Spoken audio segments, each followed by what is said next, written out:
Buenos días y tardes donde sea que estén. Dios les bendiga. Bienvenidos a Comprensión de los Tiempos y en este webinar sobre ética cristiana y sus desafíos contemporáneos. Dios les bendiga y con nosotros el pastor Fernando Écija desde España. Qué increíble estas cosas que podemos tener hoy, estar en España, estar en Colombia, en Estados Unidos y donde sea y poder participar de este tipo de conferencias, ética cristiana y sus desafíos contemporáneos. Pastor Fernando Écija, gracias por estar con nosotros y vamos a orar y tienes todo listo para arrancar. Padre Celestial, gracias por Pastor Fernando Écija, su corazón, su ministerio, su vida, su ejemplo. Y gracias porque lo podemos tener aquí en comprensión de los tiempos con este tema. Señor, bendícelo, pon tu espíritu sobre él para que estos conceptos puedan ser transmitidos de una manera clara y que nos edifique, que también ayude a ubicar a la iglesia en el camino correcto. Gracias, Jesús, por tu presencia. Amén. Así que adelante, pastor. Pues muchas gracias, gracias, porque qué privilegio, qué bendición poder compartir contigo. A ver, estas cosas de la tecnología, estamos aquí compartiendo online, pantalla, bueno, clase, una bendición sin duda. Bueno, pues vamos hasta esta siguiente clase. La semana pasada, pues estábamos viendo, lógicamente, establecimos la piedra fundamental, y la piedra fundamental de la ética es la revelación de Dios mismo. Hablábamos como Dios, como un ser moral que se ha revelado, y esto es muy importante. Una de las frases que dijimos la semana pasada era: la ética cristiana puede definirse como la ciencia teológica que estudia la vida moral a la luz de la revelación divina. A la luz de la revelación divina, Dios se ha revelado. Él es la fuente primaria de todo ello. Luego dice: considerando a Dios como su fuente, a Cristo como su modelo, ya que Él vino a mostrarnos, a mostrarnos, a ser ese ejemplo, ese modelo al cual seguir, como él mismo dijo: aprended de mí.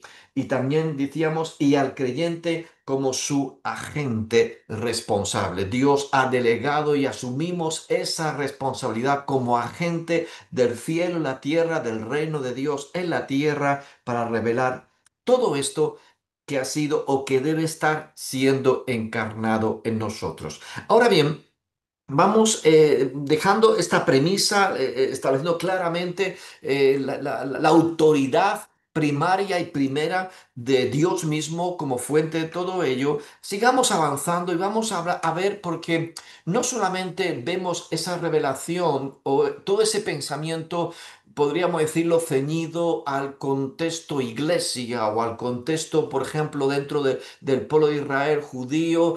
Si pensáramos en el Antiguo Testamento, o si pensáramos después en el Nuevo Testamento a través de Cristo, la iglesia, las epístolas y todo esto. Hay mucho más conocimiento que nos ha llegado y que no debemos desdeñar. Hablaremos de sistemas éticos, hablaremos también en esta clase de la obligatoriedad moral y de diferentes corrientes de pensamiento moderno, tal vez si nos vamos un par de siglos para atrás, digamos, dentro del contexto occidental. Pero sí, cuidado, no debemos caer en ese simplismo de no aprovechar o de desestimar o de incluso rechazar otros pensamientos que nos vienen por otras personas, que de alguna manera tenemos que entender que también están hablando en esa inspiración de Dios. A ver si me explico. Es como por ejemplo, cuando Malaquías, tomo este texto como una forma de empezar. Como cuando Malaquías capítulo 1 versículo 11, tú sabes que Malaquías Dios está confrontando al pueblo de Israel. Oye, si yo soy Dios, si yo soy Padre, ¿dónde está mi honra? ¿Y dónde está esto? ¿Y dónde está aquello? Él está confrontando, y ellos continuamente se están justificando ante esa confrontación divina.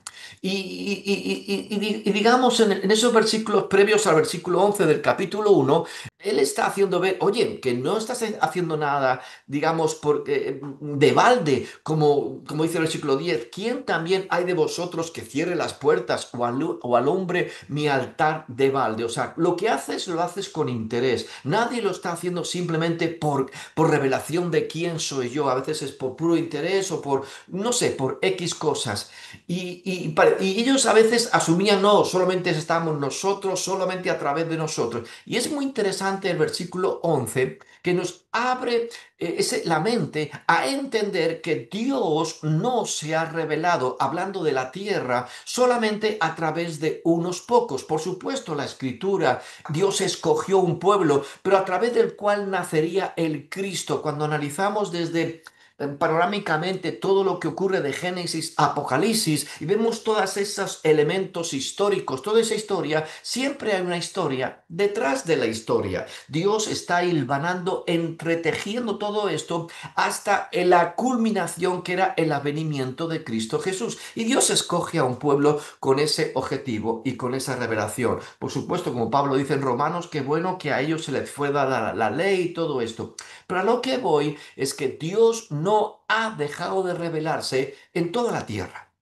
Dice versículo 11, porque desde donde el sol nace hasta donde se pone el sol, es grande mi nombre entre las naciones, y en todo lugar se ofrece a mi nombre. Interesante, ¿qué nombre tendrían en esos lugares?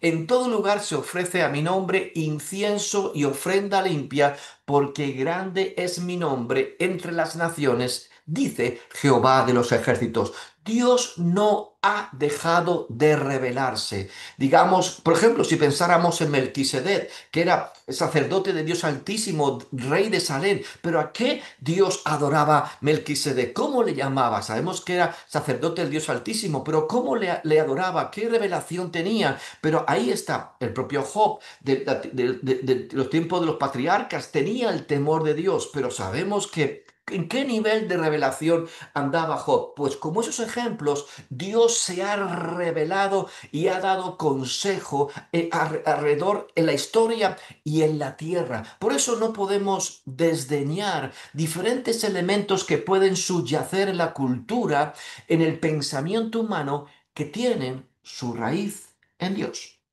Y sobre todo si hablamos de moralidad.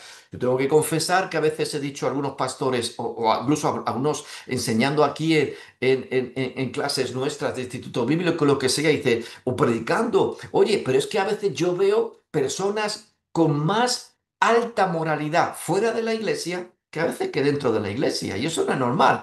O sea, hay una conciencia, hay unos principios morales y Dios no ha dejado sin conciencia a nada de todo esto. A lo que voy es que, claro, uno puede pensar, no, solamente lo que diga la Biblia, no, hay pensamientos que podemos enriquecernos si pensáramos, si leyéramos a los filósofos o si leyéramos a otros pensadores o si leyéramos, tenemos que aprender a, por supuesto, a escoger o a seleccionar aquello que realmente viene a redundar o a fortalecer o a hacer crecer nuestro concepto de revelación en Dios mismo. O sea, lo que quiero decir con todo esto es que si pensamos en otros pensamientos o en otras filosofías, en otras personas que han escrito alrededor de la moralidad, no podemos rechazar esto como diciendo, pero es que eso no lo encontramos dentro del contexto de la Biblia, del Antiguo Testamento, de la Torá y cosas así, o dentro incluso del Nuevo Testamento.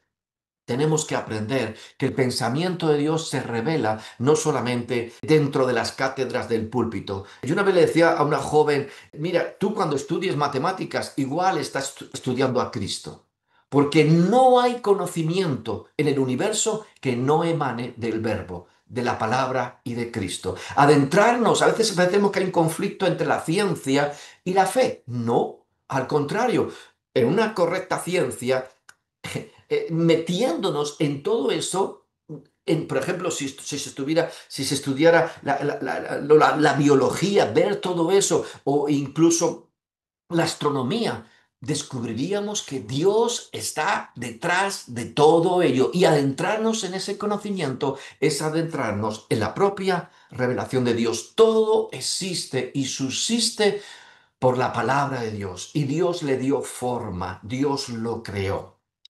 Vale, es cierto que por el pecado al hombre se le fundieron los plomos y perdió toda esa conexión, pero seguimos de alguna manera conectados con todo ello. Bueno, vamos a entrar a lo que vamos a compartir hoy.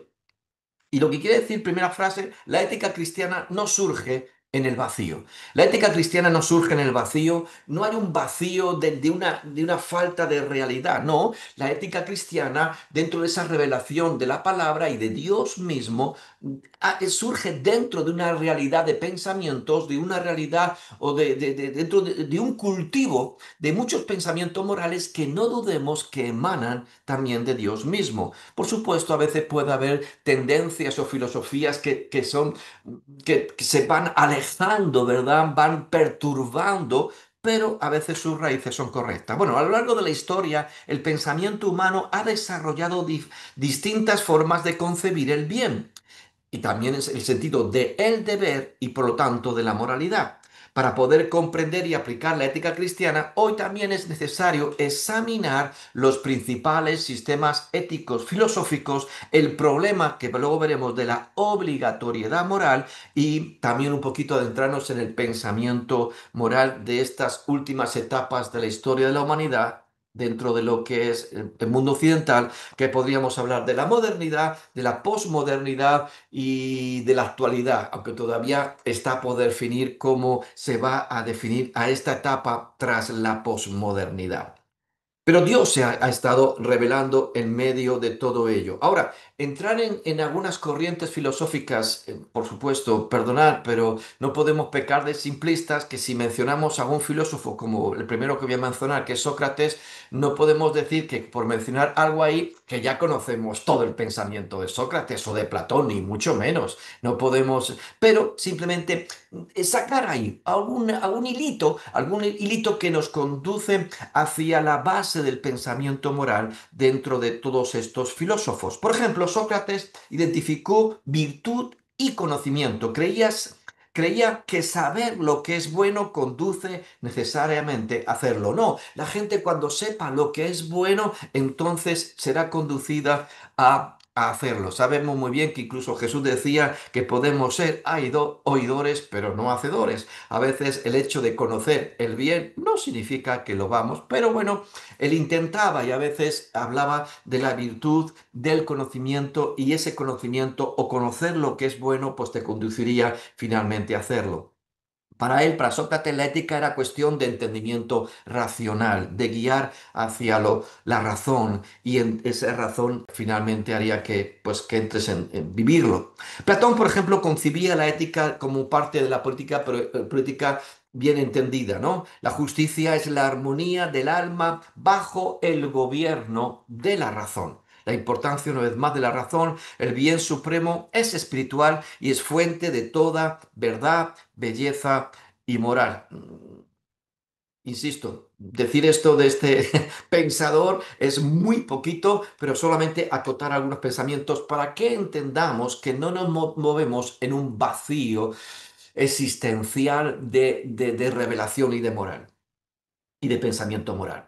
Bien, Aristóteles, por ejemplo, fue mucho más práctico. Él definió la virtud como el justo medio entre extremos. Bueno, tenemos un extremo por aquí, pues el extremo por aquí. La virtud es intentar encontrar el equilibrio, el punto medio entre esos extremos, por supuesto, guiado por una lógica correcta o por una razón correcta. Consideraba que la moral surge de hábitos deliberados en la vida social. Si al final encuentras esos equilibrios y los vives, pues al final se van a producir ciertos hábitos y si vives en esos hábitos, pues oye, esa sociedad viviría dentro de una moralidad correcta, ¿no? Porque ha aprendido a huir de los extremos y todo esto. Por ejemplo, tenemos la corriente del estoicismo y los epicúreos.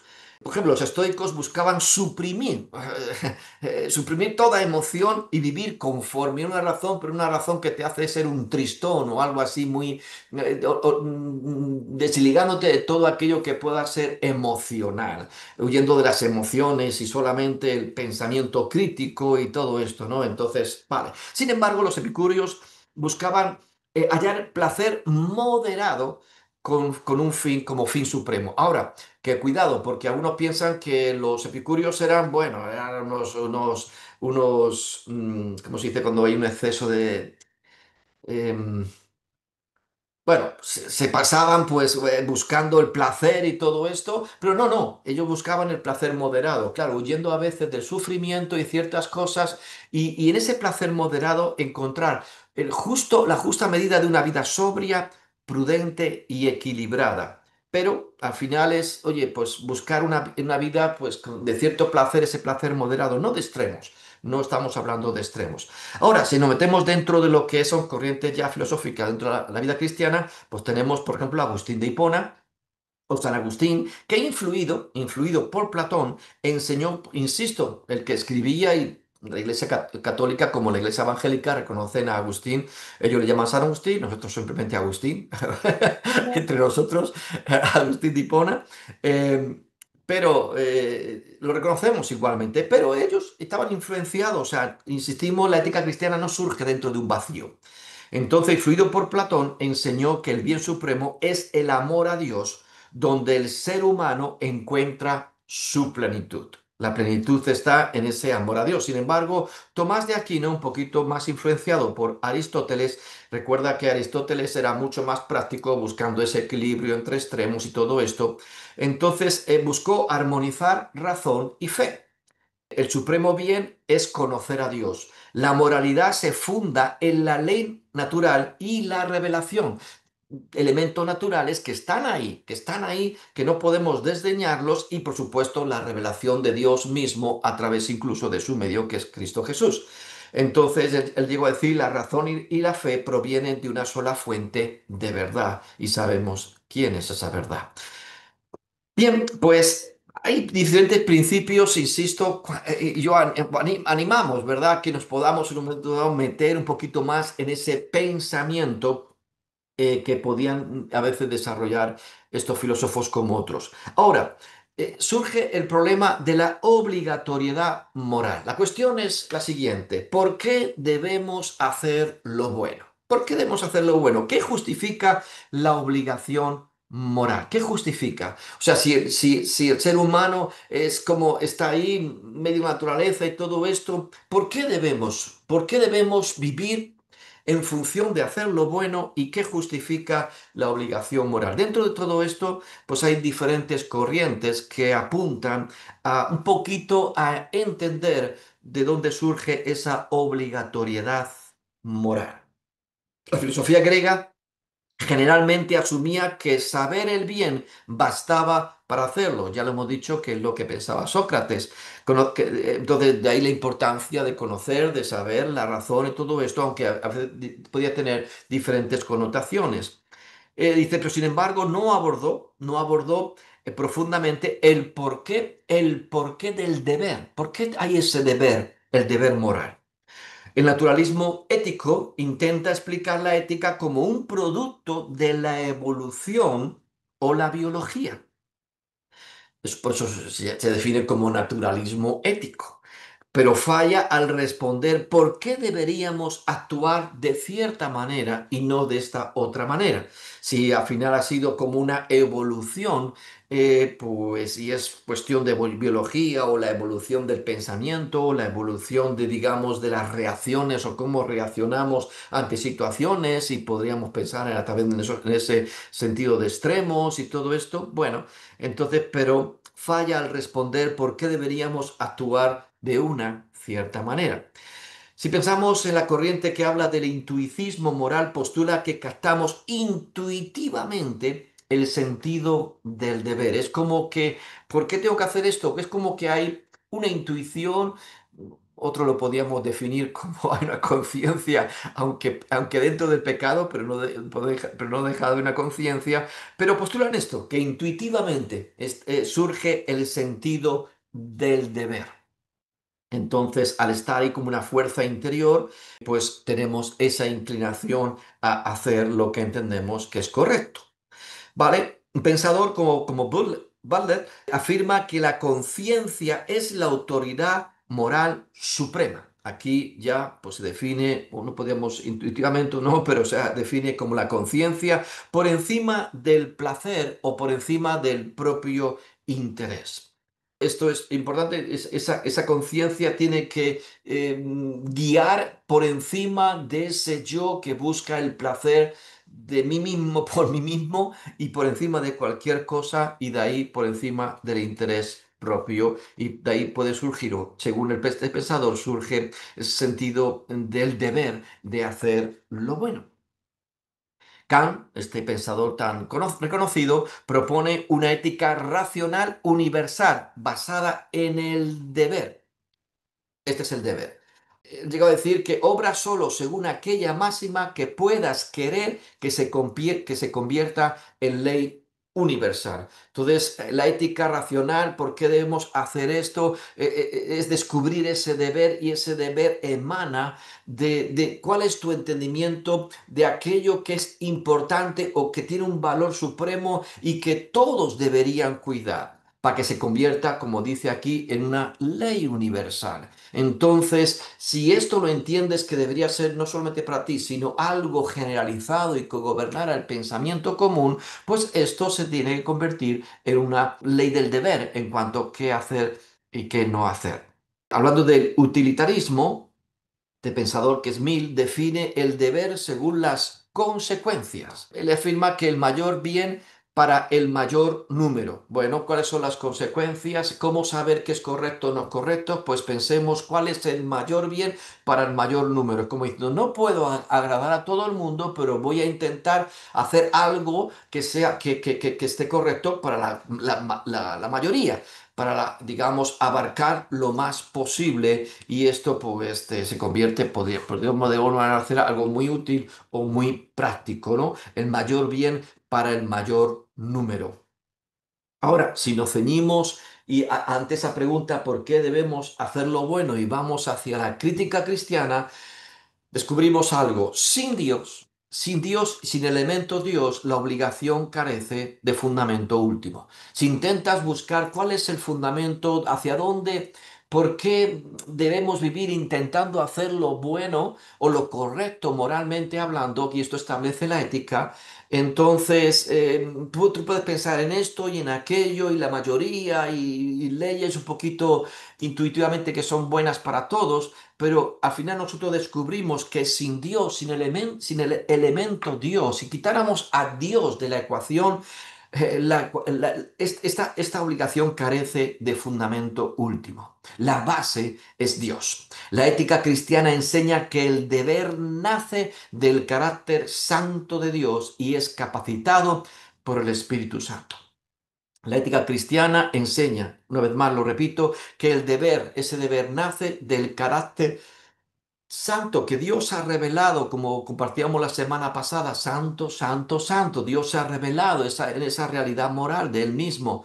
Entonces, cuando Él está, el elemento es como algo que tiene gravedad. Tú sabes que la Tierra tiene una gravedad y entonces es como algo que nos acercamos a Dios. Cuanto más nos acercamos, pues más somos seducidos, atraídos, somos llevados en esa atracción hacia Dios. Entonces Dios es el centro que quiere realmente que gravitemos alrededor de Él y que seamos atraídos por y para Él. Pero si quitáramos a Dios de la ecuación, aunque pudiéramos pensar en esto y aquello, la verdad es que carece de fundamento esa pregunta de que ¿por qué debemos hacer lo bueno? El conocimiento de la obligación moral es dado hablando de este material, de este libro que hemos compartido, que se mandó el PDF, imagino, a todos los que están en este foro, en este cursillo, no sé cómo decirlo, pero este autor, me cuesta a veces pronunciarlo, Niewus, pues nos dice que el conocimiento de la obligación moral es dado por la morada del Espíritu Santo, que da el deseo y el poder de ir tras lo bueno, verdadero y bello. Dios por su espíritu, por supuesto, primeramente hay una conciencia, hay un elemento, Dios se revela y después que Él se ha revelado y queremos ir hacia Él, Dios pone por su espíritu y es por su espíritu que más y más buscamos hacer lo correcto. No simplemente, no estoy hablando de cumplir con moralidades religiosas, como cuando a Pablo le decía, no, es que tú no cumples, tú judío, no sé, fariseo, y tú no cumples. Dice, ¿qué? ¿Pero tú de qué vas? Yo voy más allá que tú me hablas de cumplir con esto, con la ley, con no sé qué, con no sé cuánto, pero yo voy mucho más allá que eso. Yo me quiero acercar al corazón de mi Padre y vivir por lo que le agrada, buscar lo que le agrada y huir de todo aquello que le desagrada. Entonces al final es eso, no es cumplir como cuando alguien va a la iglesia y le dice al pastor, pastor, pastor, deme la lista. ¿Qué lista? Sí, la lista de lo que tengo que hacer y lo que no tengo que hacer. No es cuestión de cumplir con una lista, es cuestión de entrar en ese conocimiento de Dios y por su espíritu anhelar, porque Él es la fuente. De pronto queremos caminar y agradar a nuestro Padre.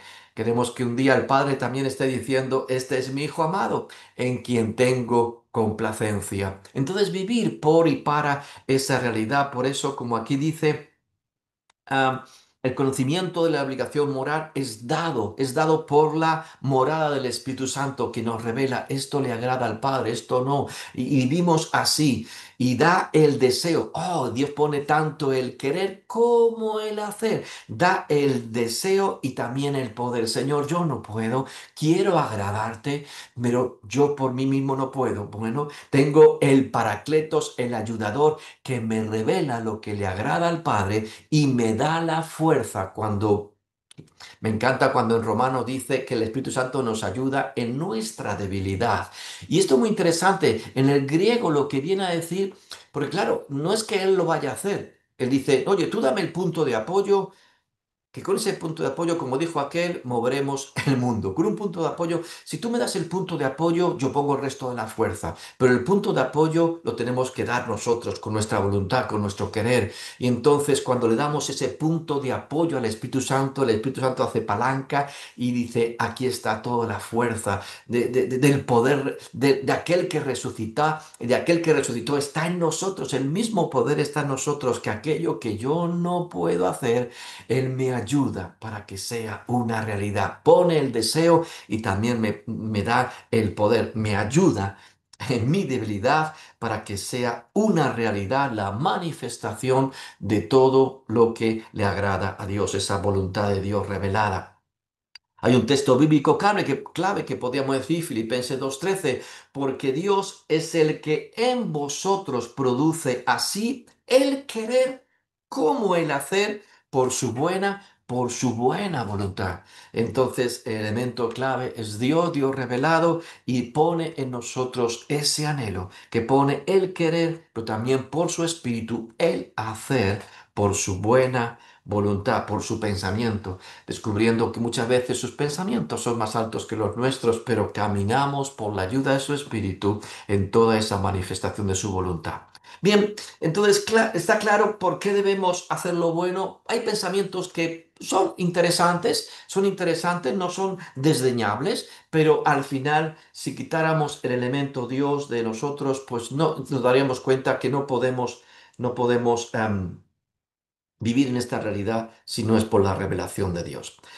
Bien, siguiendo avanzando con esto, como decíamos al principio, que la ética cristiana no surge en el vacío, bueno, si pensáramos en que no estamos en este vacío nuestro, pues pensemos cómo hemos llegado hasta aquí, en el sentido de pensamientos y de corrientes filosóficas o de corrientes de pensamiento. No nos vamos a remontar mucho, no vamos a ir a la Edad Media y nada de esto, pero vamos a hablar de la modernidad, de la posmodernidad y también del tiempo actual, que emplearemos alguna definición, pero todavía no podemos, o los sociólogos no han definido con claridad porque se está cuajando y a ver cómo vamos a terminar con todo esto, cómo definimos esta corriente. Bueno, si pensáramos en la modernidad, siglos XVII al siglo XIX, y recuerda que todo lo que fue la Revolución Francesa, todo lo que se llamó la ilustración y luego después de la ilustración lo que vino con la revolución industrial, todo eso cambió mucho el tema del pensamiento. Pero con todo el tema de la ilustración era el culto, y no lo digo de forma metafórica ni simbólica, ya que fue una realidad. En Francia incluso Notre Dame se llegó a consagrar a la diosa razón y se hacían festividades y cultos especiales a la razón. Luego volvió a ser consagrada de forma cristiana, pero, o sea, había una búsqueda de la razón en esa época de ilustración posterior a todo lo que ocurrió con la Revolución Francesa y todo ese pensamiento. Bueno, ahora, dentro de la modernidad, pues ahí había una confianza en la razón humana para fundar la moral. Confianza en la razón humana. Anteriormente, la iglesia pesaba mucho, no sé qué, en el pensamiento, todo eso, también la gente venía porque no se había hecho las cosas de forma correcta, y recordemos que todo lo que ocurrió con la reforma ayudó mucho también en ese pensamiento de la ilustración. Pero bueno, eso será para otra clase. Entonces, la confianza en la razón humana para fundar la moral. También se hablaba de la búsqueda de sistemas éticos universales, objetivos y normativos, que fueran fácilmente establecidos, que regularan, que fueran objetivos y también que fueran normativos para normalizar, valga la redundancia, ese pensamiento. Se consideraba que la moral puede descubrirse racionalmente sin necesidad de revelación. O sea, de alguna manera claramente se estaba dando la espalda el hombre por el hombre, el humanismo. Toda esa ilustración apuntalaba mucho y exaltaba mucho el hombre por el hombre. Entonces, no necesito realmente a Dios para todo esto. Bueno, característica general de ese tiempo es gran confianza en la razón humana. Todo aquello que no se puede razonar, pues de alguna manera lo rechazamos, si no se puede razonar humanamente hablando. Y también era la búsqueda de sistemas que fueran universales, objetivos y normativos. Digamos, no importaba, vale, podía haber varios trasfondos culturales, religiosos, X a nivel del mundo, pero la razón te hace que lo que sea lógico o razonable dentro de esta cultura igual lo tiene que ser en aquella. Quitando siempre los elementos, a veces queriendo quitar siempre los elementos espirituales o los elementos religiosos. Las principales corrientes destacadas dentro de esta modernidad tenemos el pensamiento, ya lo hemos mencionado, de Kant, lo que se llamó el racionalismo moral, hablando que la moral es autónoma, universal, es para todos, y racional, siempre bajo la razón. La acción correcta es la que obedece al imperativo categórico. Obra solo según aquella máxima que puedes querer que se convierta en ley universal. Esa razón es como por eso se buscaba que algo fuera claramente objetivo y a la vez, por supuesto, normativo y universal. Por ello, en toda cultura porque el hombre es hombre en todo lugar. ¿Vale? Entonces, incluso se pensaba a través de la razón, sobre todo por las tristes guerras religiosas que ocurrieron en Europa y otras muchas que ocurrieron a lo largo de la historia y en la humanidad, pues que a veces que realmente el hombre se podía encontrar en una unidad más perfecta, el hombre por el hombre y el hombre juntitos, si nos normalizamos esto dentro de una razón humana. Bien, sigo. También tenemos la corriente del utilitarismo, ahí tenemos a Bentham y también Mill. Digamos que el bien se mide por las consecuencias, la mayor felicidad para el mayor número, lo hemos mencionado antes, el bien es lo útil, el bien es lo que sea útil para la mayoría. O sea, esto es bien para la mayoría. Siempre va a haber algún elemento por ahí discordante. Vale, vale, sí, de acuerdo. Un díscolo que haya por aquí y por allá. Vale, pero cuando es la mayoría, entonces ahí está el bien. De ahí emana el bien. Eh, ¿Qué más? Pues el valor supremo es la felicidad versus placer, bueno, felicidad, placer socialmente distribuido, en un sentido más social, más de. Bien, tenemos también el pensamiento de Rousseau, Hobbes y Locke. El contractualismo, la ética se basa en un contrato social entre individuos racionales. Esos individuos racionales al final se ponen de acuerdo, dialogan y establecieron, y eso está bien. Al fin y al cabo, Pablo escribió de ello. Pablo dijo, en lo que dependa de vosotros, llevaros bien con todos los hombres. Es como diciendo, oye, Siempre entre A y B, entre un individuo y otro, siempre se va a establecer un acuerdo. Pues por lo menos Pablo dice, oye, si el acuerdo se rompe, que no se rompa por la parte que tú has establecido. Tú procura cumplir siempre con todos. Bien, ahora,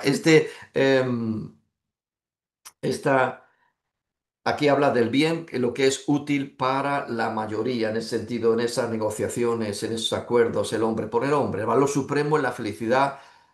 No, perdón, estoy abajo. No, la ética se basa en un contrato, eso es, contrato social entre individuos racionales. La moralidad como acuerdo racional, entramos en un acuerdo entre iguales, entre iguales. Aquí está A y B, oye, pongámonos de acuerdo, puede ser una A y B, un individuo, puede ser una masa, un grupo social con otro grupo social. Oye, la moralidad como acuerdo racional entre iguales. Bueno, aquí, pues el valor supremo es la autonomía individual y la justicia como equidad. Es el pensamiento que estaba ahí dentro de todo lo que era la modernidad. Ahora, llegó la posmodernidad en el siglo XX. Y de ahí venimos, entonces pensamiento, ¿no? La posmodernidad, aunque fíjate que la modernidad, oye, en ese sentido, cuando hay algo que es correcto y es razonable y tal, oye, esto es normativo y esto es universal y vale para todo el mundo. No, la posmodernidad llegó a decir, oye, cada cual tiene o cada uno tenemos nuestra verdad. Posmodernidad fue una reacción contra los sistemas racionalistas. Había demasiada razón, peso de la razón y todo esto, y bueno, ahí hubo la reacción contra la modernidad. ¿Por qué? Porque había una desconfianza de los grandes relatos, digamos, había unos metarrelatos, una narrativa. Y esto es muy interesante, ¿no? Es como una reacción. Hoy en día, que estamos yendo a otro aspecto, hoy en día se habla mucho del control del relato. Los políticos quieren contarte su historia y buscan a través de los medios y decir una cosa por muchos sitios, controlar el relato e imponer su relato. Fíjate que dentro de la posmodernidad cada uno puede tener su verdad, pero como por ejemplo la ideología de género quiere imponer su ideología y perseguir a todos aquellos que, digamos, no se alineen con su ideología. Ya, oye, ¿dónde está ese pensamiento que podemos ser divergentes? Podemos incluso tener diferencias. Pero al final vamos hacia eso. Pero bueno, ahí estaban huyendo de los grandes relatos y de la grande narrativa universal. Predominaba el subjetivismo, todo es subjetivo. Ya no es, no, oye, esto es razonable y si es razonable, pues se aplica aquí y en Sebastopol y en Australia y en Nueva Zelanda. Esto es razonable y vale para todo contexto social, no importa porque es... como te decimos, normativo en cualquier otro lugar. No, aquí predomina el subjetivismo y el relativismo moral. Cada quien tiene su propia verdad. Si a ti te hace sentir bien, pues allá tú, ¿no? Pues cada cual tiene su propia verdad. Entonces se enfatiza la diversidad, lo contextual y lo emocional. Si yo me siento así, oye, si tú te sientes así, pues no, no, pero ¿dónde quedó la razón? No, no, es que las cosas no pueden ser gobernadas por la razón. Es que yo me siento, y tú sabes que todo esto, bueno, volviendo otra vez con el tema de la dirección de género y todo lo que se habla de la sexualidad líquida, hoy me siento perro y entonces soy por el género perro y me disfrazo, yo qué sé, hoy me siento, entonces hay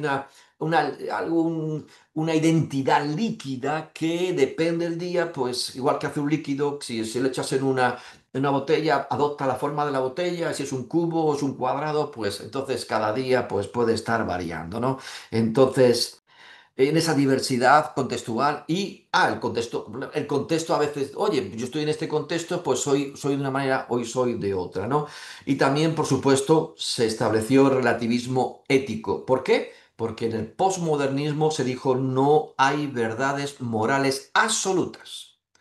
¿No? Porque a ti te haga sentir, no quieras imponerme tu razón, no quieras imponerme tus complejos, no quieras imponerme nada, entonces no había verdades morales absolutas. Todo era absolutamente relativo. Lo dejábamos a cada individuo dentro de su contexto, porque hoy puede pensar una cosa, mañana otra, y no le puedes tampoco decir, oye, ¿por qué hoy dices una cosa y ayer dijiste otra? Porque mi contexto cambia o porque mis emociones cambian. Claro. No sé, entonces, principales corrientes éticas dentro de dentro de la posmodernidad, pues tenemos, por ejemplo, a Levinas y también eh, Derrida. Entonces, parece que no tiene acento en la, entonces Derrida. La ética no comienza, es interesante, decían estos, la ética no comienza en el pensamiento abstracto, sino en el encuentro con el rostro del otro ser humano. Este encuentro no es meramente físico o visual, sino existencial y moral. La verdad es que me encontré con esto, me topé con esto y empecé a leer un poco más de esta gente y es interesante. Porque ahí hablaba de la importancia de ese encuentro cara a cara, rostro con rostro y bueno, por ejemplo, luego también Levinas habla de el otro es irreductible. El deber moral nace del encuentro con el rostro del otro. La otra persona no puede ser reducida, por eso habla del otro como irreductible.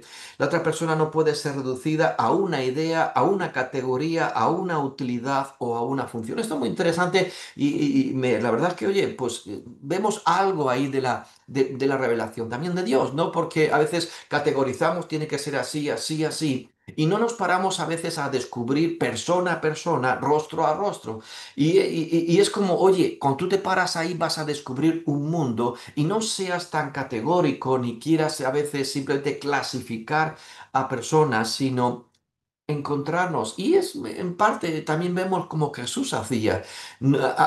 Había mensajes que eran generales para todos, para la multitud, pero recordemos encuentros puntuales con Zaqueo, con Nicodemo que estaba ahí confrontándole que, oye, ¿realmente tú quieres seguirme o no? No, y ahí estaba en ese sentido, bueno, tratando de una manera más personal. La otra persona no puede ser reducida a una idea, categoría, utilidad o función. No es un objeto que yo pueda conocer plenamente o dominar. Su rostro me interpela, me llama, me obliga, me confronta con su vulnerabilidad, su necesidad y su humanidad. Esto es interesante dentro de esa ética de la diferencia que defendieron, que postularon estos autores. Y bueno, y también habla de la crítica a los sistemas éticos totalizantes. Entonces, no se puede simplemente establecer grandes categorías, pero la importancia, y ahí sí yo veo algo interesante, lo cual profundizar, y yo creo que también es algo del mensaje o de lo que podemos entender cómo Dios nos interpela, a que no podemos caer en clichés. Es como cuando a mí, ¿cuántas personas le pueden molestar cuando alguien te ha clasificado? Te vio, "Ay, te vi, yo ya pensé que era no sé qué". Oye, si no me conoces, ¿por qué me clasificas? ¿Por qué ya me metes en el filtro de no sé qué? Conóceme, entiéndeme, méteme y entonces podremos ahí, en un sentido, caminar mejor juntos. Bueno, sigo adelante. La ética también situacional de Fletcher. Lo importante es el amor. Este hombre afirma, pero no hay formas fijas. La situación define la acción correcta. Digamos, en función de la situación, entiende que se entenderá cómo se debe expresar esa acción moral o ese amor, según él lo define. Cada paso debe ser discernido individualmente. Entonces habla depende de la situación. Las situaciones pueden ser muy variantes. Eso también aquí encontramos una enseñanza. Es como tú quieres dar un consejo. No puedes aplicar el mismo consejo a todos. Tienes que entrar en el contexto situacional de la persona y cuando lo ves y lo contemplas, guiado por el Espíritu Santo, te darás cuenta, bueno, no puedo ser generalista y aplicar el mismo consejo a uno y a otro, sino que tengo que entender a veces situaciones contextuales o situacionales. Luego también se habla mucho de la posmodernidad, lo que se ha hablado como el constructivismo ético. Y esto es muy interesante, ya que empezamos a escuchar una palabra que dice, esto es un constructo de la sociedad. Por ejemplo, como la sexualidad o los géneros es un constructo de la sociedad. Como que, bueno, leo lo que está aquí y luego pues digo algo más. Las normas morales son construcciones culturales e históricas y no son descubiertas como si existieran objetivamente en el universo, sino construidas. O sea, el hecho de esta realidad, como puede ser el género, no es algo que ya fue previamente establecido como algo objetivo dentro del universo, dentro de la creación, y por ahí podríamos meter a Dios, sino que son construidas o socialmente por los seres humanos bajo ciertas condiciones. Entonces, todo eso al final fue un constructo, se construyó socialmente y se llegó a pensar que este es el rol del hombre, de la mujer y así se debe comportar sexualmente o así debería vivir su género. Pero no, no, no. Al final es un constructo, no es algo porque quieren negar esa realidad objetiva y universal que emana tal vez de un creador o de que alguien que ya definió de antemano lo que es. Simplemente fue construido. Y si es un constructo y fue construido, puede volver a ser construido. Vamos a deconstruir para construir. Por eso muchas filosofías, ideologías dentro de izquierda y todo esto, lo que quieren es deconstruir, es quitar, ¿verdad? Quitar los elementos, ¿verdad? Que es el andamiaje de toda esa construcción que se caiga y luego volver a construir en función de sus propias ideologías. ¿No? Esto no vale, vamos a construirlo en función. Y es interesante esta palabra y cómo nos quieren a veces llevar a ese pensamiento alejado, por supuesto, aquí no vemos a Dios, pero alejado y al final todo esto pues se puede deconstruir y volver a construir. Bueno, también enseñan que no hay un fundamento universal, sino son solamente acuerdos sociales contingentes y cambiantes. Y claro, todo esto en su forma extrema nos lleva al relativismo, todo es relativo. Si todo puede ser construido y deconstruido y todo al final todo es un constructo, todo al momento dado es relativo, que al final no hay absolutos por ningún lado. Y entonces también afirman que existen valores universales válidos para todos, por lo tanto no hay valores universales para todos. Si pensáramos en una frase de la de la posmodernidad, sería cada quien tiene su verdad y cada cual vive su verdad y a veces esta puede ser cambiante y variante dependiendo de las circunstancias o cómo se sienta ese día. Bueno, ¿cuál sería la crítica cristiana a esto? Aunque acierta en señalar la importancia del contexto y la relación, oye, sí vemos ciertos valores, sí hay ciertas cosas, me llama la atención, como antes lo que te decía, ese sentido de que el otro no es irreductible, o ese sentido de rostro a rostro, encontrarnos, sí señala ciertas cosas que son interesantes e importantes dentro de a veces entender contextos, que no caigamos en clichés fijos, que busquemos entender contextos y también la importancia de ese sentido de la relación, pero pierde el anclaje de lo que conocemos como la verdad objetiva revelada. Sí hay una verdad objetiva revelada y definida cuando Dios definió al hombre, cuando Dios definió ya ciertas cosas que no pueden, que no son constructos, son realmente revelaciones o son acciones directas de lo que Dios mismo creó. Bueno, ¿dónde estamos en la etapa actual? Bueno, pues estamos todavía falta por definir. Yo he puesto aquí dos definiciones dentro de la hipermodernidad o transmodernidad. Y hay algunas otras definiciones que te puedes encontrar por ahí. Entonces hay una crisis, se está entrando, se detecta una crisis de relativismo extremo. No, no, la gente está cansada, igual que estaba cansada en la modernidad, cuando todo el mundo le da razón y hay como una acción, reacción y me voy tal vez en donde no hay verdades absolutas y todo esto, pero también todo ese sentido como que pareciera que no hay ninguna verdad absoluta, todo tan relativo, la gente, porque hay un ancla interior, hay un testimonio interior, entonces hay una búsqueda de algo más auténtico. Tiene que haber algo auténtico. Y esto nos tiene que hablar porque incluso nos habla dentro de la fe, porque mucha gente, a veces también yendo de vuelta o cansada a veces de la falta de autenticidad.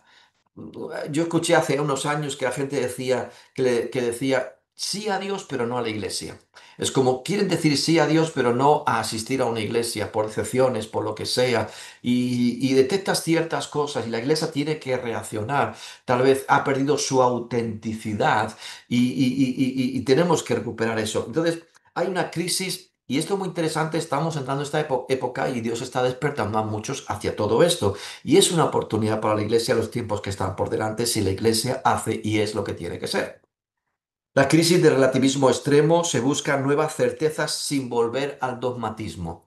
Claro que la gente quiere certezas, pero no simplemente un dogmatismo que me impone algo a veces sin vivirlo, sin vivir cómo vivir una santidad. Eso es hipocresía. ¿Cómo vivir una santidad sin tener una profunda relación con Dios? Perdón, de la relación con Dios, de la relación con Dios, va a surgir ese anhelo, porque la vida de Él se va a manifestar y dará fruto. Pero si queremos imponer cosas sin guiar una profundidad en Dios, simplemente estamos guiando a gente a vivir de forma hipócrita. Y luego hay otros terceros que ven eso y dicen, yo no quiero nada de eso, yo quiero cosas más auténticas. Y hay un despertar por algo auténtico sin caer en imposiciones dogmáticas. Yo no estoy diciendo que no tengamos dogmas, estoy diciendo la imposición dogmática sin una vida plena, sin una vida genuina en Dios, es algo que no produce vida. Y la gente no quiere eso. También dentro de esta hipermodernidad o transmodernidad, sabemos que estamos en un mundo hiperconectado, donde hay una sobreinformación y, por qué no decirlo, una saturación de información que está incluso a veces provocando una cierta ansiedad ética. Ya hay tanta hiperinformación, tanta estimulación que al final hay una ansiedad en ese sentido con no lo correcto y todo esto, hacia dónde voy. Y todo eso. Por eso la iglesia tiene que volver a ser algo genuino, como ancla, como columna y baluarte de la verdad. Pero esa hiperconectividad, es como la gente de la iglesia, a veces los pastores nos preguntamos, pero realmente, ¿quién pastorea la iglesia? Sí, si a lo mejor predicas un mensaje en el púlpito, pero ¿qué están escuchando realmente? ¿Escuchan a este por aquí, al otro por acá? Un TikTok por aquí, un pequeño pensamiento por allá, al final todo es tan, dices, wow, y hay una sobreestimulación. Y yo creo que a veces esto debemos aprender a cuidar todo esto. Y la gente va a estar de vuelta en un momento dado y de decepción. Es como todo lo que se puso en boga con todo el tema de los creadores ¿cómo se dice?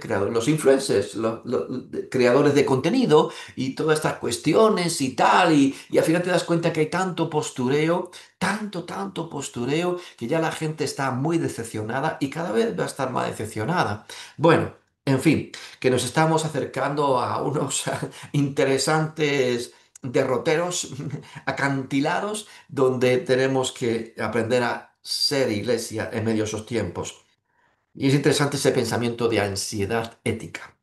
Combinación también de racionalidad moderna y sensibilidad posmoderna. Hay una combinación de ambos dos. En este tiempo lo que está habiendo es una combinación de la racionalidad como pensamiento fundamental dentro del modernismo y también esa sensibilidad que había dentro del posmodernismo. Una combinación de ambos. Tal vez intentar buscar un equilibrio.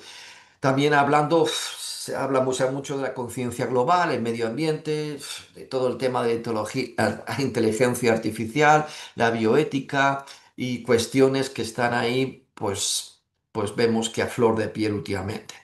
Nuevas preocupaciones que surgen, ya lo he dicho, la inteligencia artificial, la ecología, las redes sociales, Yo me saturé. Yo creo que llevo no sé cuánto tiempo sin poner nada en el Facebook. Cuidado, pues yo no estoy diciendo que no se utilice, pero a veces uno ya se da cuenta como, ay, todo esto que hay, que no hay, cuál es el fin, y no sé. Hay como que hay una necesidad de no sé, a lo mejor yo tengo que reencontrarme, autodefinirme y saber lo que hago, por qué lo hago y por qué quiero hacerlo, o qué busco y qué no busco y cuál es el fin de todo ello. No sé. Por eso dice después búsqueda de sentido a las cosas, una búsqueda de sentido a las cosas y de espiritualidad sin dogmas fijos. Y yo creo que va a haber mucha gente con búsqueda de sentido, quieren sentido a la vida. Y la iglesia tiene respuestas para esto, pero en Dios, no simplemente en dogmas por el dogma o simplemente en cuestiones religiosas o doctrinales. Pero volver a espiritualidades genuinas, sin dogmas fijos, previos. Hablo, ¿vale? Ahora, tendencias emergentes, vemos tendencias, ética del cuidado y la responsabilidad, y tenemos varios autores sobre ello, la responsabilidad intergeneracional, se habla de ello, la ecológica y afectiva, se centra en la fragilidad de la vida y del planeta, ética digital y tecnológica, nuevos dilemas morales ante la IA, redes sociales, vigilancia. Yo estuve por Londres y hará pues no, un año más o menos, y ¡wow! ¿Cuántas cámaras hay? Yo estoy súper vigilado. Ay, a lo mejor ahora mismo estoy hablando por esta cámara y alguien también me está vigilando. No lo sé, hola. Yo, yo iba por Londres, iba mirando esta cámara y haciendo hola. Entonces, bueno, dilemas, las redes sociales, la vigilancia. El sentido de transhumanismo, bueno, todo esto que está ahí, que iremos viendo en las próximas dos clases, ética emocional afectiva, reconocimiento de que las emociones son parte de la toma de decisiones éticas, una búsqueda de autenticidad, insisto en esto, en estos tiempos, lo que va a haber una profunda búsqueda de autenticidad y una empatía también hacia un mundo fragmentado. También retorno, la gente va a retornar hacia una espiritualidad genuina. Interés renovado por la sabiduría, también es cierto, ancestral y la ética religiosa, pero sin institucionalidad. A veces la gente va a tener hambre, es como vienen de vuelta, pero tenemos que guiar hacia cosas auténticas y genuinas.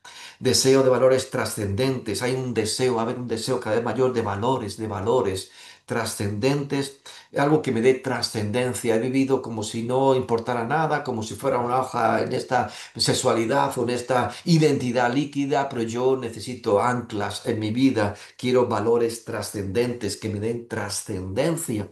Aunque también a veces la gente habla sin a veces comprometer autonomía personal. Pero bueno, ese es el desafío. Ahora Dios puede ir cambiando todo eso. El desafío cristiano en medio de todo esto es dar razón de nuestra esperanza con mansedumbre y verdad.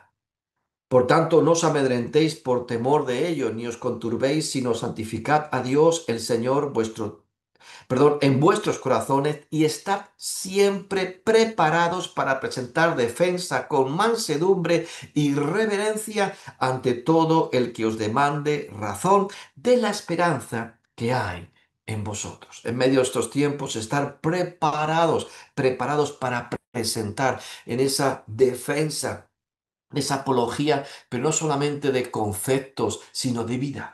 Aprender a defender la vida de Dios en nosotros, más que conceptos. Aprender a valorar y a compartir lo que tenemos de relación con Dios.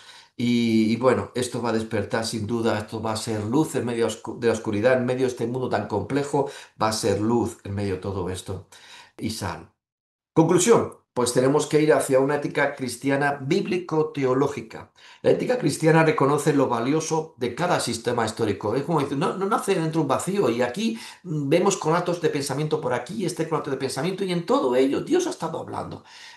Hay algo de Dios ahí, tenemos que aprender a identificar y a tomar lo bueno y a rechazar lo que no. Oye, vale, pero aprender a discernir, guiado por el Espíritu Santo, y los que somos espirituales, qué es espiritual y qué no, qué puedo tomar y qué no, y qué me ayuda.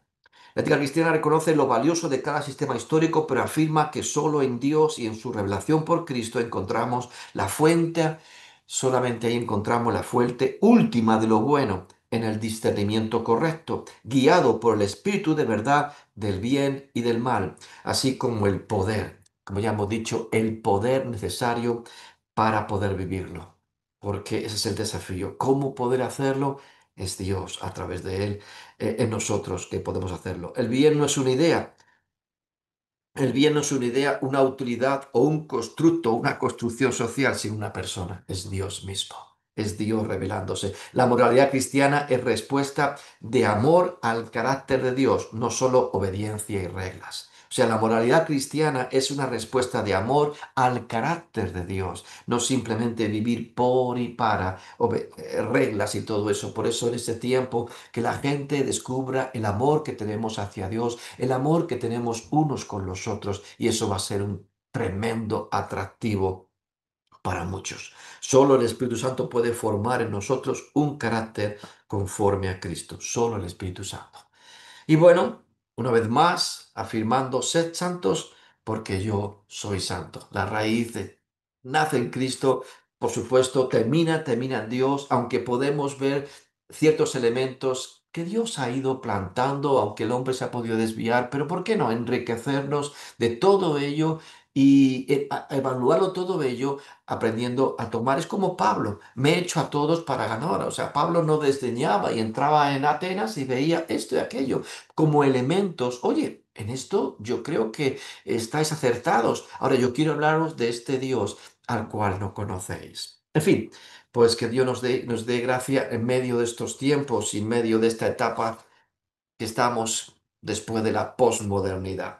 Con las siguientes dos clases nos adentraremos en desafíos éticos, entraremos en conceptos o en temas más puntuales y peliagudos de este tiempo y intentaremos con la ayuda del Señor pues hablar de ello. Y aunque son temas que me encantaría más bien que fuera dentro de un foro o dentro de un grupo pero bueno, intentaremos compartir alrededor de ello y cómo debemos con la ayuda del Señor ser luz en medio de todas las circunstancias. Qué chévere poder adentrarnos en esta temática de la ética.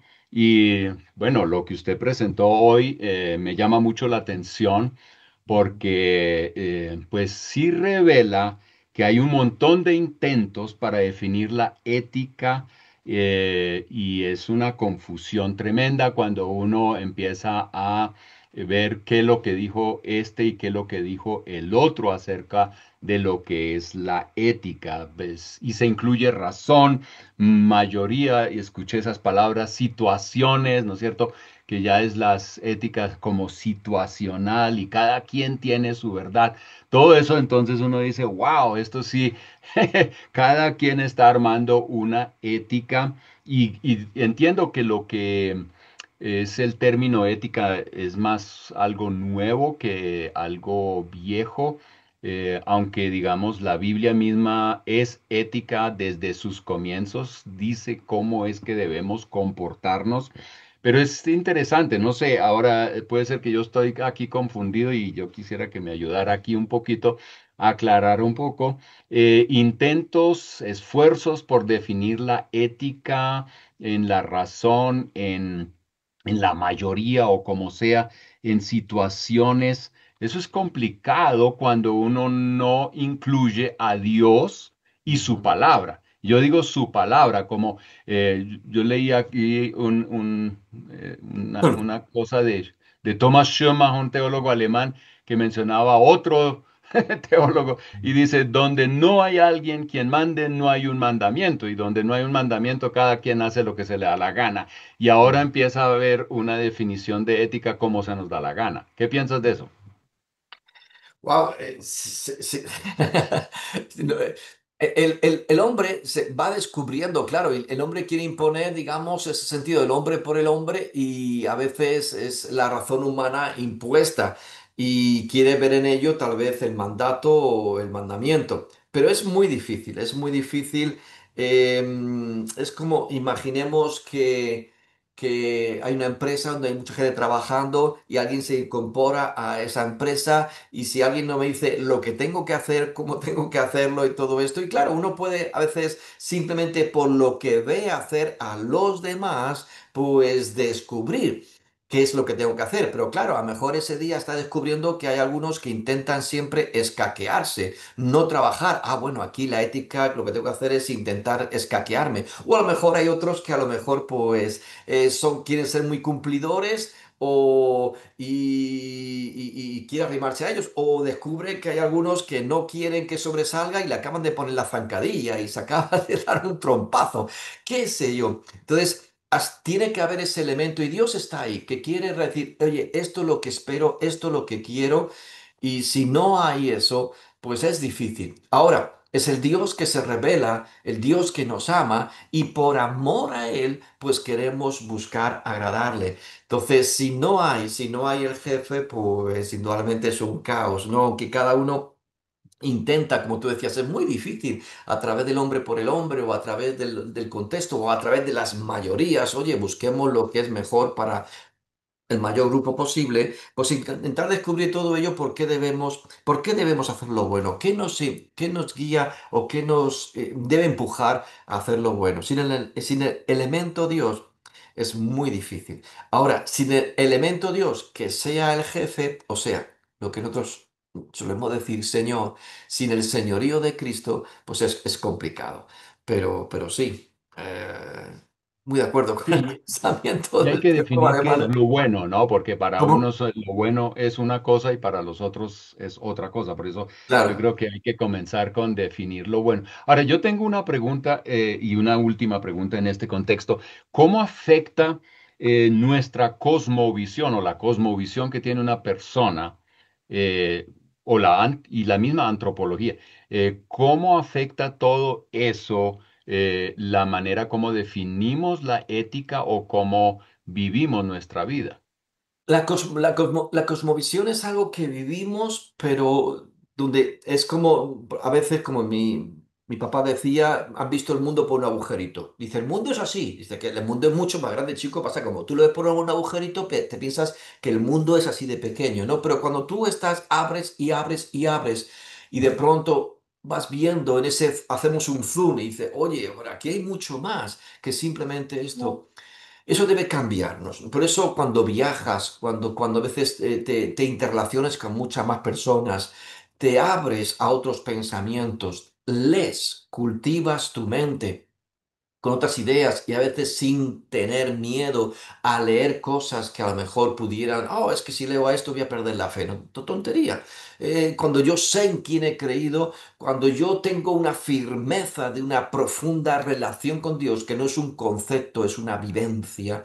Pues claro, un concepto puede desplazar otro concepto. Y yo tengo miedo que un concepto pueda desplazar el concepto en mí de Dios porque no tengo un concepto, tengo una vivencia profunda en Dios. Entonces, no hay problema en abrirse a una cosmovisión amplia, pero la clave es ser cambiados por esa cosmovisión.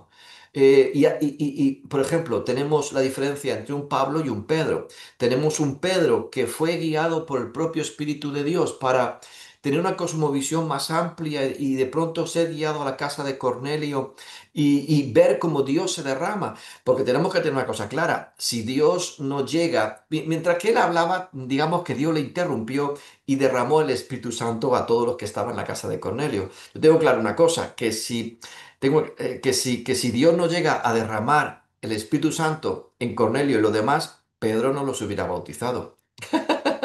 Aunque hubieran dicho, creemos en ese Jesús, se hubieran terminando, ah, sí, pues qué bien, pues qué dilema, ¿no? Pedro no los hubiera bautizado en agua si el Espíritu Santo no cae. Entonces su cosmovisión, aunque está experimentando algo increíble y está viéndolo, su cosmovisión no cambia. Porque pasan los años y todavía Pablo tiene que confrontarlo. Oye, has vivido esto y esto y esto y tu cosmovisión no ha cambiado. Entonces, cuando mi cosmovisión cambia, me da una riqueza mucho más grande de lo que es ese sentido de lo... Es como Dios, hablar de Dios. Por eso decíamos que no es algo cerrado, es Dios está a mi alrededor, toda la tierra, decía Malaquías, no te creas, tú no vayas que solamente nosotros, que somos los judíos, los que tenemos el templo, ni te pase, que tengo, que en todo lugar y en toda la tierra se adora mi nombre. Y uno dice, wow, qué revelación habría en toda la tierra de Dios, porque Dios dijo eso en Malaquías simplemente por decir algo, por sorprender. ¿Dios estaba mintiendo? ¿O es verdad que en toda la tierra su nombre estaba siendo revelado y adorado? Yo creo que Dios no miente. Y Dios no está Ujú. jugando a impresionarles a ellos y a taparle la boca con una gran frase grandilocuente. No, no, es una realidad. Es una realidad. Es como decirles, amplía tu mundo, que tú piensas que solamente estoy yo y no tengo más mentalidad y aquí no hay nada más que yo. Y cuando Dios nos permite, nos hace ver, hablando de moralidad y hablando de ética, nos hace ver una ética de la vida mucho más profunda.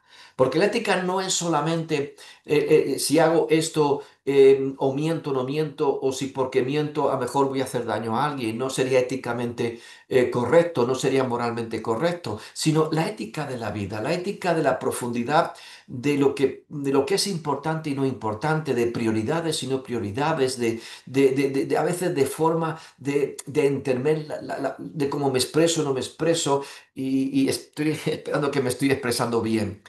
Es mucho más grande. Nuestra cosmovisión tiene que transformarnos e enriquecernos mucho, que genera en nosotros una ética de la vida correcta, donde no nos hacemos unos religiosos o unos que dicen, ah, no, no, tiene que ser así. No, no, chico, Dios es mucho más grande que tu experiencia. No limites a Dios. Dios no está limitado a tu experiencia y eso que tú dices, no, es que Dios es así contigo, pero Dios es así, es como cuando el Espíritu Santo en Ezequiel sopló de los cuatro vientos. A veces no, el Espíritu Santo solo sopla por aquí, y por aquí, y por aquí, y por aquí. Puede soplar de donde quiera, pero tú le has limitado. Entonces, cuando hay una cosmovisión que te hace engrandecer tu mente, engrandecer tu pensamiento, indudablemente, en esa ética correcta de la vida, te abres a muchas más profundas relaciones, incluso descubrir a Dios mismo en algo mucho más profundo. No sé si me he perdido de lo que tú querías, de lo que quería decir, pero sin Bueno, duda la cosmovisión es muy importante, pero que esa cosmovisión, de pronto esas experiencias que nos cambian interiormente. Si no, seguiremos como Pedro, tengo una gran experiencia, he visto el poder de Dios, pero todavía mantengo mi mentalidad estrecha, ¿me entiendes? Que sigo siendo y solamente veo a los judíos. sí, cuando yo pienso en cosmovisión, yo estoy pensando, por ejemplo, en Darwin, que llega y dice, no, nosotros somos descendientes de algún, algún animal, cual sea Ah, que usted puede escogerlo. O como Rousseau, que llega y dice que nosotros nacemos todos buenos, pero la sociedad nos daña. ya. Entonces ellos tienen todo un concepto de la vida, de nuestra existencia, totalmente diferente al cristiano, porque creemos en un Dios quien habla, quien dice qué es lo bueno, qué es lo malo. Él define lo bueno, él define lo malo. Y bueno, ahí tenemos una cosmovisión, somos creados por Dios, pero el otro llega y dice, no, somos descendientes de algunos animales, por millones de años fuimos evolucionando, etcétera, y ahora estamos en la problemática que para poder vivir juntos tenemos que definir qué es bueno, qué es malo y armar una ética. Y ahora Mm, entonces estamos peleando y todos tienen su propia opinión. Y cierto. entonces nos encontramos en ese dilema hoy en día y en esa pelea, porque claro, cada quien somos gente mala, bíblicamente hablando, por el Mm, pecado, entonces cada quien quiere tener razón y arma su propia cosa. cierto. ¿Qué comentas en cuanto a eso? Que es muy complejo, indudablemente es muy complejo. Nos veremos siempre en muchas situaciones, pero yo creo que tenemos que tener la propia cosmovisión, la experiencia de la vida nos tiene que también guiar a una humildad incluso, porque a veces vamos con la soberbia de nuestra fe. La soberbia, por eso yo he querido a veces traer, oye, había estos pensamientos de estos filósofos, había estas corrientes de no sé qué, no sé cuánto. Pero ¿tú crees que dentro de todo ello o podemos ver algún fruto de Dios en estas cosas? Sí. Y hay que aprender a identificarlo. Pero si vamos con la soberbia de solamente nos subimos en la cátedra nuestra y no defendemos, no, aquí no sé qué, entonces, no. Hemos leído antes el pasaje de 1 de Pedro, ¿verdad? Hablando que está siempre preparado para presentar defensa con mansedumbre y reverencia. Es interesante, reverencia. O sea, no atacar las ideas de los demás, pero aprender, incluso desde ahí, edificar y presentar, pero no mi idea, sino mi profunda relación con Dios. Yo creo que estamos en tiempo, por eso yo creo que en esta etapa de la posmodernidad, después de la posmodernidad, definámosla como la queramos, la gente debe tener tanta hambre de cosas auténticas, viene de vuelta de una falta de definición, pero no quiere pelear, ¿no? Pero sí tenemos que con esa, como dice aquí, con mansedumbre y reverencia, aprender a identificar elementos con los cuales yo puedo guiar. Yo Mm, puedo guiar hacia ese entendimiento de Dios. A veces si tú quieres confrontar, como los dilemas, por ejemplo, con el tema de la homosexualidad. Oye, no, por supuesto, vamos a amar, vamos a amar. Si tú quieres a veces, alguna persona que yo, poder tener una confrontación de ideas, donde quiere defender su ideología, oye, pues si es cuestión de, no vamos a defender nuestras posiciones. Pero eso no lo voy a hacer con alguien que, digamos, está en ese sentido, pero lo que necesito es acercarme y guiar de alguna manera hacia el conocimiento de un Dios que se revela y un Dios que quiere tener relación personal con cada uno. Yo creo que tenemos que aprender, ser sabios, ser muy sabios, mansedumbre, reverencia, dejarnos de soberbias y aprender incluso ponernos las gafas un poco como Pablo hizo en Atenas de los demás y dice, oye, quiero ver cómo vosotros veis las cosas. Ah, mira, pues mira, desde aquí, desde ahí quiero guiarte realmente al entendimiento perfecto. Yo creo que esto es importante. Eso es importante porque no es, Dios no necesita ningún defensor, Dios no necesita ningún, aquí decimos un defensor de pleitos pobres. Es como decir, a veces queremos defender nuestra idea, queremos levantar nuestra bandera y a veces quebramos la oportunidad de realmente presentar la vida de Dios. La vida de Dios. Yo creo que tenemos, siguiendo este ejemplo, buscar más mansedumbre y reverencia, que me llama la atención ese pensamiento de reverencia. ¿Será que Dios está obrando de alguna manera ahí y tengo que aprender a identificar cómo Dios está tocando a esta persona? Jesús fue guiado a un pueblo ahí en Samaria y se encuentra con una mujer y yo creo que el Padre le mostró porque él decía, el Padre me lo muestra porque me ama, yo no trabajo donde mi Padre no trabaja y trabajo donde mi Padre trabaja. Y porque me ama, me lo muestra. Mejor entró a ese lugar y envió a esa mujer y el Padre revela.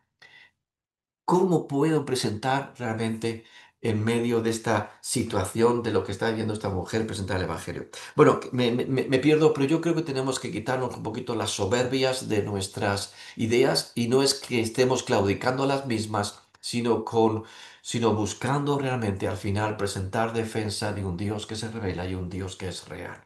Fantástico, Fernando. Gracias por este tiempo y yo sé que no hemos terminado. Vamos a seguir ética cristiana y sus desafíos contemporáneos aquí en comprensión de los tiempos. Así que muchas gracias a todos los que se han conectado y nos estaremos viendo en la próxima. Dios les bendiga. Bueno, estamos muy emocionados por estas clases. Gracias, Pastor Fernando, Pastor Pablo. Qué bendición esta clase. Y seguimos creciendo en todo lo que es ética cristiana. También les recordamos que estas enseñanzas compártalas con otros. Hay mucha gente que necesita aprender y tiene hambre del Señor y que más que le puedan repartir esta enseñanza. Yo me acuerdo en los tiempos donde uno como quería tener y comprar esos videos de enseñanzas y verlos, pues ahora están disponibles en su casa a través de YouTube y puede también compartirla con otros. También les animamos a que cualquier cantidad que usted quiera donar, lo que Dios le ponga en el corazón, lo pueda hacer a comprensión de los tiempos para seguir propagando esta palabra y seguir creando muchos recursos para llenar la tierra hispanoparlante de la palabra de Dios. Que el Señor les bendiga.